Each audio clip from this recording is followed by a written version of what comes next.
What if the truest love is not the one that starts, but the one that returns? Some stories are written in the stars long before they are lived. There exists an invisible thread, as strong as time itself, that binds two souls, recognizing each other beyond flesh, logic, and even life. When two souls are meant to be together, regardless of the chaos around them, missed opportunities, pain, or the passage of time, they seek, find, and reunite, because something greater guides their reunion. In this video, we will delve deep into the unconscious to understand how Jungian analytical psychology sheds light on this mysterious and powerful phenomenon of soul connections. Prepare to see love from a new perspective, more symbolic, deeper, and above all, transformative. If you believe that destiny unites what should be, leave a comment below that truth always finds a way. According to Carl Jung, love between destined souls transcends the visible and the rational. It is not simply about emotional compatibility or physical attraction, but a deep reconnection of aspects of the collective unconscious. When two souls recognize each other, they activate ancestral archetypes, primal images that are etched in the human psyche, such as anima and animus, internal representations of the feminine in men and the masculine in women. This recognition goes beyond the ego and touches the self, the organizing center of the psyche. The experience of finding a destined soul often intensely awakens projection processes. Each person sees in the other a reflection of what lies unconscious within themselves.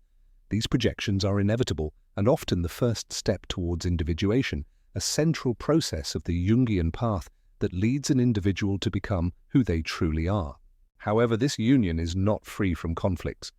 On the contrary, the deeper the connection, the more shadows manifest. In Jungian psychology, the shadow represents everything that has been suppressed or rejected within us. When two souls meet so genuinely, they not only love each other, but they also mirror each other. And in this mirror, they see both light and darkness.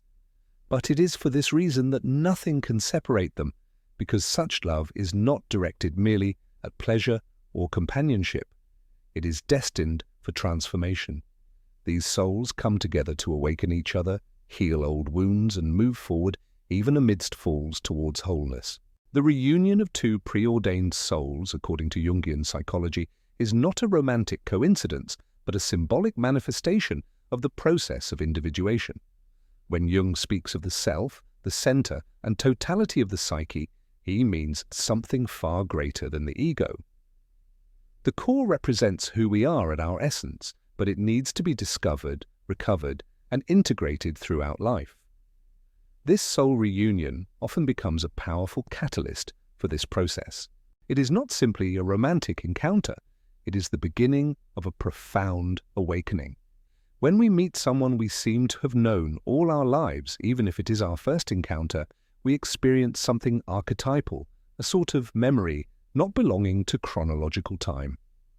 This feeling of reunion has its roots in the collective unconscious, as if our souls access deep records, recognizing in the other a symbol of internal unity. It is a moment of revelation. The other acts as a mirror to ourself, reflecting parts of us that we have not yet seen clearly.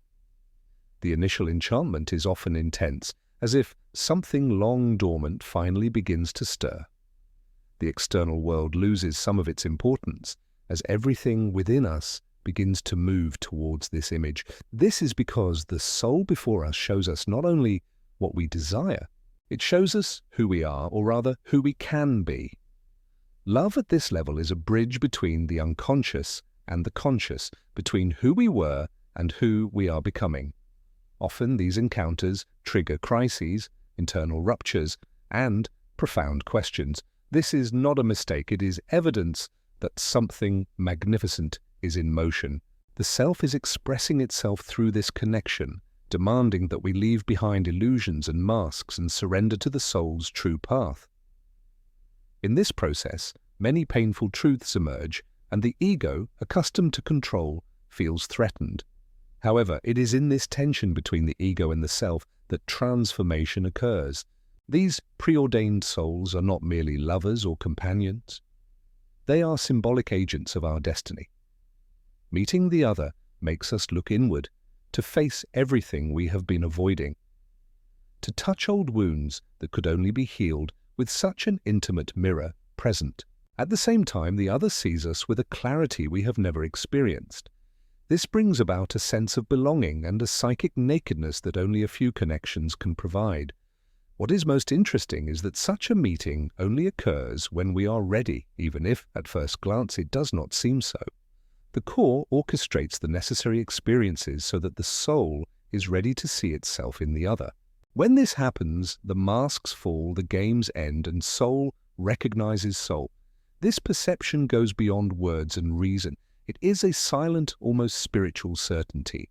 And although the path together may be complex, this connection does not fade because it is not based on fleeting desire, but on the symbol of wholeness. Jung said that the process of individuation is like a journey through the dark forest of the soul in search of inner light. Having someone by our side who reflects our truest self can make this journey less lonely, but also more intense. After all, the mirror of the self not only shows the light, but also reveals the shadows that need to be integrated. And this is the great gift of the reunion of destined souls. By touching the sacred in the other, we touch the sacred in ourselves. Whether this connection will survive through time, choices, and the sufferings of life is impossible to predict. But one thing is certain. After meeting a destined soul, we will never be the same, because such love brings us home, to the center of our being, to the self that was always there, waiting to be recognized. When two preordained souls meet, the emotional impact is often overwhelming. However, many do not realize that this connection is not only a space of fullness and connection, but also fertile ground for projections and confrontations with the shadow. Carl Jung teaches us that love, especially that which seems inevitable or preordained by the stars, is a place where we project the greatest amount of unconscious content, both light and dark. Projection is a psychic mechanism by which we transfer qualities, desires, wounds, or fears that we do not recognize in ourselves onto another person. In a relationship between preordained souls, this phenomenon is amplified because of the deeply symbolic connection that takes place. The intensity of the connection awakens unresolved aspects of our unconscious and activates dormant parts of the psyche that might otherwise never be touched. We project onto the other the ideal of love, salvation, and healing, but also traumas, anger, and abandonment. At first, this projection can be enchanting. We see in the other everything we have always sought, as if the puzzle of our soul is finally complete. However, over time, this image begins to crack, the other begins to reveal who they truly are.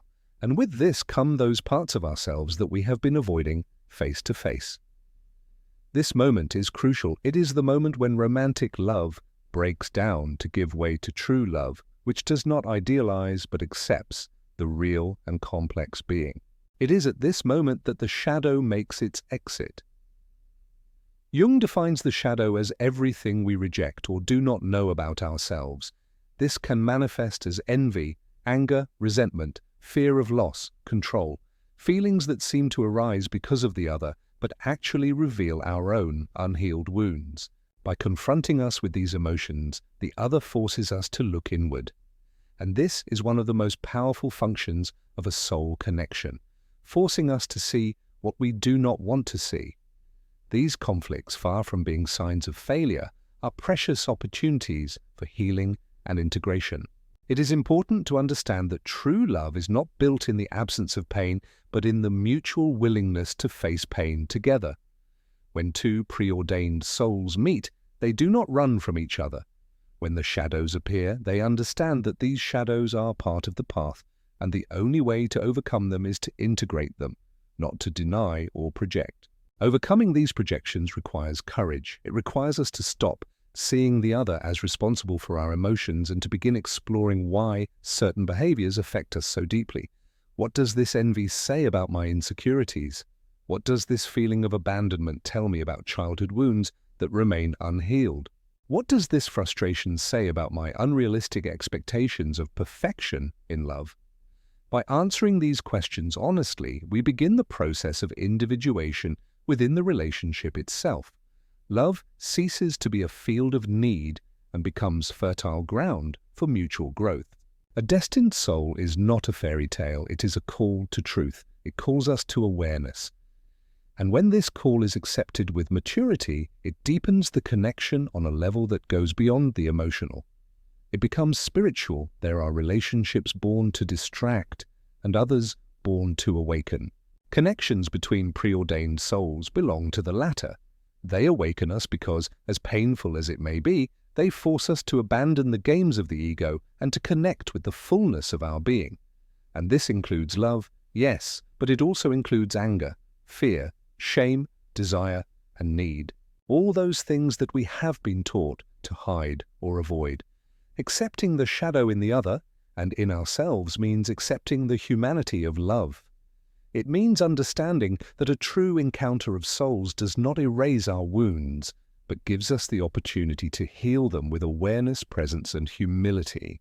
And it is this healing that ultimately makes these souls inseparable. After all, they are chosen not only in moments of light, but also in the abyss of darkness.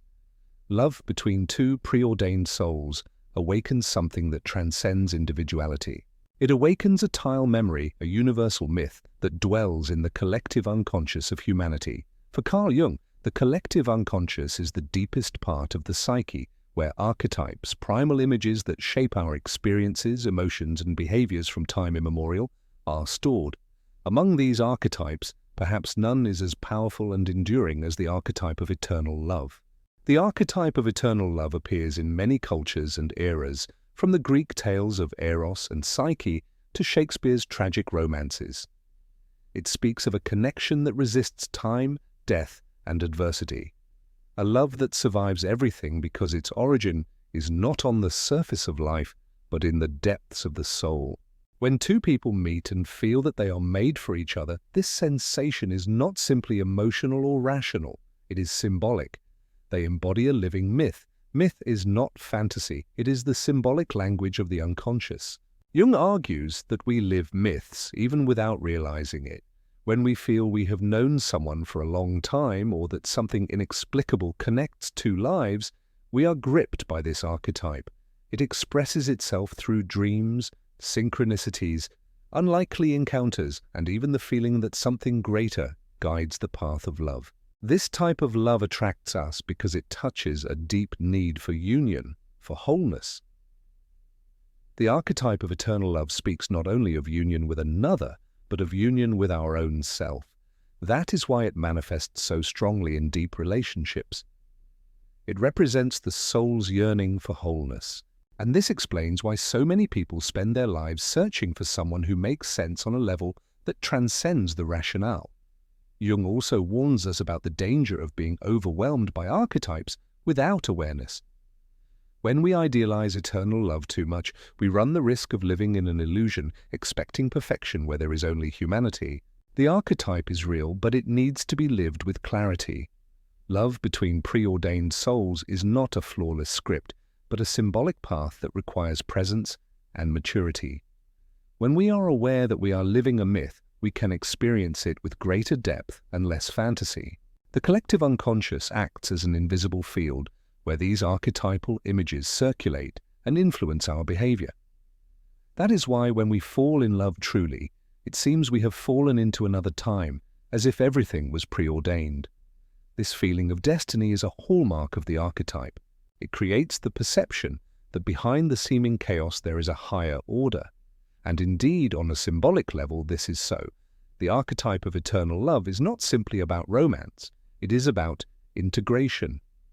It leads us to seek in the other what we lack, not to complete us in a dependent way, but to reveal what we already are at our essence. It invites us to transcend the ego, to overcome fear, and to recognize the beauty of the connection as a mirror of the soul. In this sense, eternal love is not a fantasy of continuous happiness, but a journey of self-discovery and expansion. Some may say that these ideas are idealistic. However, analytical psychology shows us that archetypes are not merely mental constructs, they are lived experiences. They are living forces that shape how we love, suffer, and seek. Eternal love is one of these forces. It touches us because deep down, our soul yearns for something that lasts beyond matter, time, and even death. and it is this yearning that makes some connections simply unforgettable. When two souls meet under the influence of this archetype, no logic can explain it and no distance can erase it. After all, what unites them is not merely affection, but a deep memory of the original unity, a reminder that we are all fragments of a lost whole, striving to return to the sacred through love. Although the name may imply that nothing can separate two preordained souls, it is important to understand that in the symbolic realm of Jungian psychology, separations are part of the very process of unification. Distance is often not an end, but a stage on the path. Just as in the hero's journey of myths, true love also requires trials, losses, cycles of silence and solitude. These moments of separation do not negate the connection. They strengthen it, shaping the soul to be ready to love more deeply and genuinely. For Jung, time is an ally of the unconscious. The core works quietly, moving experiences, synchronicities, and even separations as mechanisms for awakening consciousness. When two souls are meant to be together, their reunion is not simply a matter of will or desire, but a matter of psychic maturity. Each person must walk their own path, face their shadows, develop autonomy, and grow towards wholeness before a complete union becomes possible. It is at this moment that separation manifests as a powerful symbol. It forces us to look inward, to abandon the illusion that the other will fill all our voids. In the space left by distance, we are called to reconnect with our essence. This time of separation may awaken feelings of abandonment, pain, or emptiness, but it is not a punishment, it is an invitation for the soul to mature, to cease projections, and to develop a love that arises from wholeness, not from need. Often, relationships between destined souls begin with intensity and depth, but then fall apart. The pain of separation seems to contradict the strength of the connection, causing confusion and suffering. But when we look with the eyes of the soul, we understand that what is temporarily broken is purified. There are elements in each person's unconscious that must come to the surface, wounds that need to be illuminated, aspects of the ego that need to be dissolved. And this can only happen in the silence of separation. This process is especially necessary when the relationship reaches a point where projections begin to fade. The initial enchantment gives way to reality, and a choice must be made, either to run away from the discomfort or to meet it with courage. When true love is present, separation does not destroy, it simply readjusts. It creates space for both parties to fully recover. Jung teaches us that individuation requires a symbolic separation from the other, from our parents, from unconscious patterns, so that our true identity can emerge. Moreover, separation allows the archetype of eternal love to manifest in its purest form, not as attachment, but as fidelity to the soul. Even when physically separated, without contact and after deep wounds, something remains. It is not a romantic memory, but an archetypal connection, a quiet certainty that behind time there is a purpose. This certainty is felt subjectively, intuitively, and inexplicably, and yet it is undeniable. Many reunions only occur when both people no longer need each other to feel whole. When love ceases to be a necessity and becomes a conscious choice, it is then that souls reunite on a new, far more authentic level, with fewer illusions and greater presence. The pain of the past does not disappear, it is integrated. The time that felt like absence transforms into healing, and reunion ceases to be merely romantic. It becomes spiritual. This cycle of separation and reunion is natural in soul relationships. It is like breathing, inhalation and exhalation, presence and absence, meeting and parting. All of this is part of the great process of creating true love. And above all, it is a reminder that time is not the enemy of destined souls. It is part of their destiny. Those who consciously endure the pain of separation later discover that they have never been truly separated, because the connection between two preordained souls is measured not by physical presence, but by deep recognition. And once this recognition is experienced, it never disappears. It transforms, matures, and is reborn, but it never dies.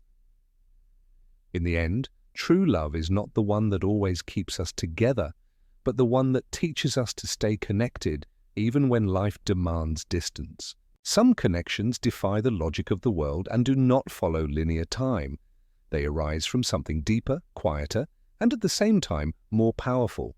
When two souls are meant to be, everything that happens, including pain, silence, and distance, is part of a greater process of awakening consciousness. This type of love does not come simply to bring comfort, but to reveal who we are, heal old wounds, and bring us closer to the wholeness of our being. If this content has touched something deep within you, subscribe to the channel, like this video, and share it with someone who needs it today.